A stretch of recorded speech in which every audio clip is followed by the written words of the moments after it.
Assalamu alaikum everyone and welcome to today's Vechain update. Now we're looking at Vechain, making some particular moves to the downside. There's a very quick target that I want to talk about right now, and that is on the daily right here. And you might wonder that, oh yeah, we made some few green candles, and that definitely has something to do to actually start the market to move to the upside. Let me tell you, this green candles are nothing. This is just candle that played in for suckers, right? I never traded this one. Closed our trades on Bitcoin as $24,000 on a signal, and the signal entries opened up. And I'm going to actually promote the signal entry because I know that we are about to save a lot, and the people who are in there are getting great value for their money at the moment. So basically, what I want to say for VeChain is the following. We do have a bear flag right here. So this is probably a shorting opportunity for you, which I'm not going to take because I don't trade in futures. But actually, if I would be able to trade in futures, could have actually made this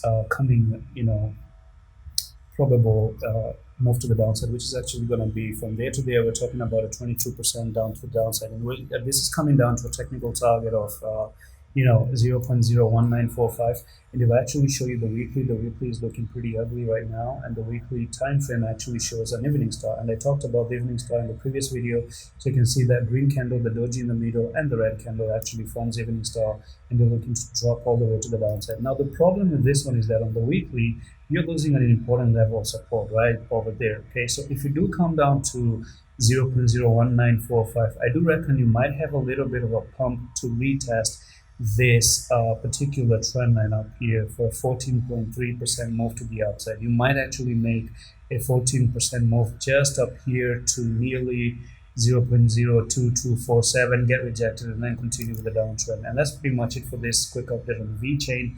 I'm going to see you in the next one. Allah Hafiz.